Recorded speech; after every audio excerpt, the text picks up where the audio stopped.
Welcome back to Train Simulator Classic. Today is early April 2023 and today we're going to show you a special locomotive which I've just bought from Smokebox. The Union Pacific Big Boy is a type of simple articulated 4884 steam locomotive manufactured by Alco, the American Locomotive Company, between 1941 and 1944 and operated by the Union Pacific Railroad in revenue service until 1962. So this is a fairly modern steam loco.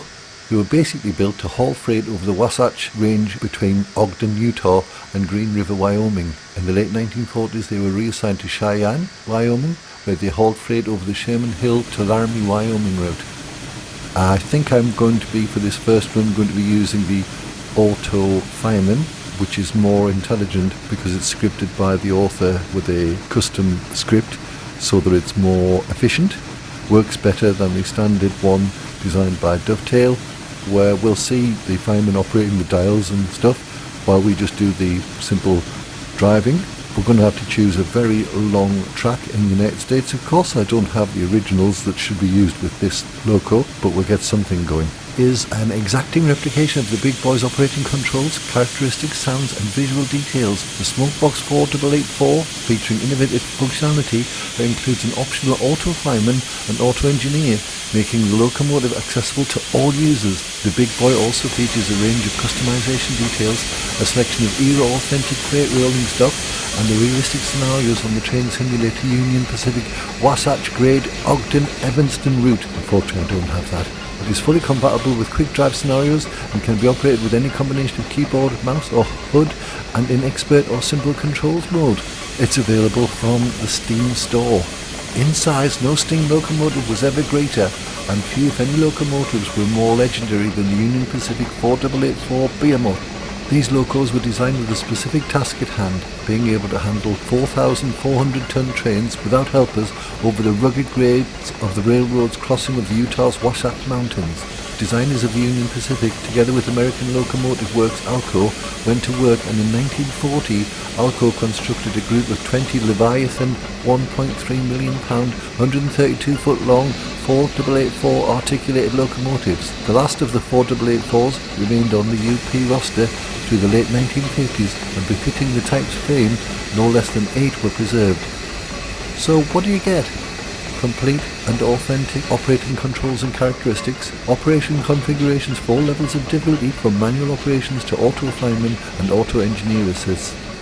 The locomotive is also compatible with simple controls.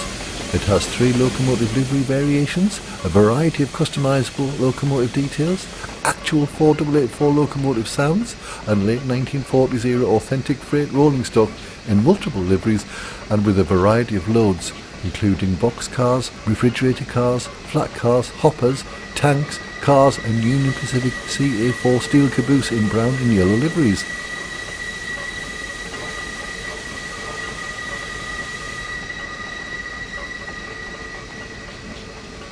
Now, as I don't own the Union Pacific Wasatch Grade Ogden to Evanston route add-on, nor the Sherman Hill add-on, I'm using a different route here to test this great massive loco on. Instead, I am using the Feather River Canyon route add-on. It is one of the most famous scenic and highly engineered railroad lines in all of North America. The Western Pacific was a latecomer to America's railroad scene. WP was not incorporated to build its main line from Salt Lake City to San Francisco Bay Area until 1903, and its final spike was not driven until 1909. As a result, the Western Pacific was constructed to exceptional engineering standards that featured numerous high trestles, bridges, tunnels, and a routing that topped the rugged Sierra Nevada mountains with an eastbound ruling grade of 1%. Train Simulator's Feather River Canyon route recreates the dramatic Western Pacific Main Line from Oroville to Quincy Junction, California, as it existed in the late 1960s and early 1970s. And the route also includes a segment of the Inside Gateway, Western Pacic's important connection with the Great Northern and later Burlington Northern from Keddie to Crescent Mills, as well as the trackage of the lumber hauling Quincy Railroad short line.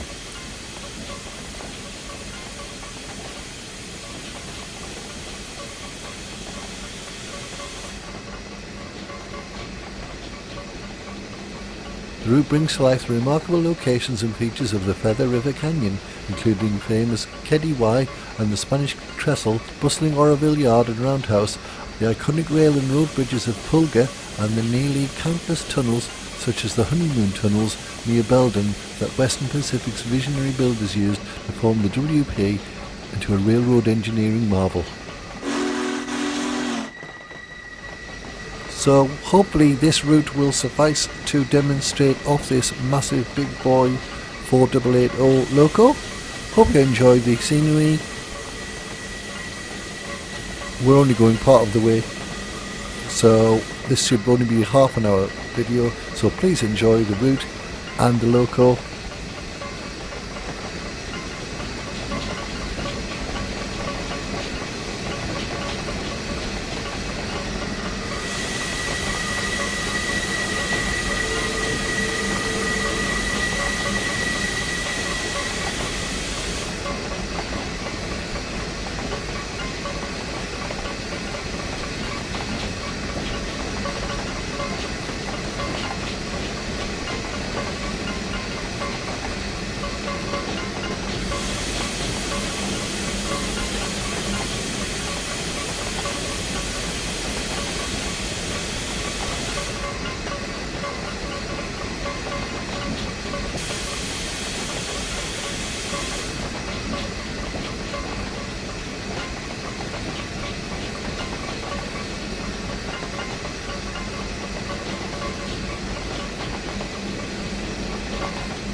The Loco is 85 feet 3 2/5 inches long, that's 25.99 metres.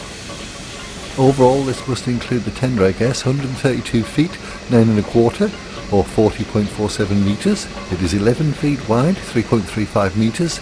It is 6 feet 2.5 inches tall, 4.94 metres. The Loco weighs, the first Loco weighs 7,602,000 pounds.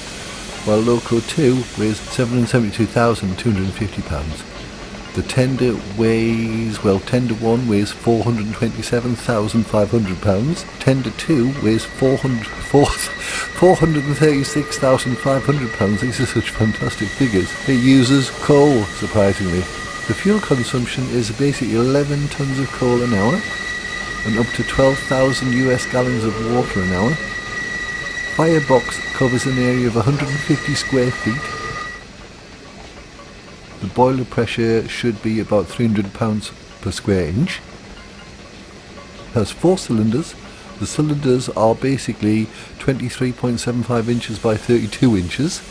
That's almost a yard long. Its maximum speed is 80 miles per hour. That's 130 kilometers an hour. It has a power output of shall we do this in horsepower? 5,500 to 6,290 horsepower, which is like 4,100 to 4,680 kilowatts at 41 miles per hour draw bar pressure. The tractive effort is 135,375 pounds-feet. Apparently it's only been involved in one accident of note, which was on April the 27th, 1953, when number 4005 or 4005 was pulling a freight train through southern Wyoming when it jumped a switch track at 50 miles an hour, throwing the engine onto its left side and derailing its tender and the first 18 freight cars of its 62-car train. The engineer and fireman unfortunately were killed on impact, and the brakeman died of severe burns in hospital a few days later. The tender destroyed the cab of the locomotive and the loads from the 18 derailed cars were scattered. The locomotives were repaired by Union Pacific at its Cheyenne facility and returned to service until 1962.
This is Crunchy signing off for now. Hope you enjoyed the little route there. I think we'll curtail it there. That's enough to show off this great loco and this great route. Thanks for joining me once again. Crunchy signing off for now. Bye.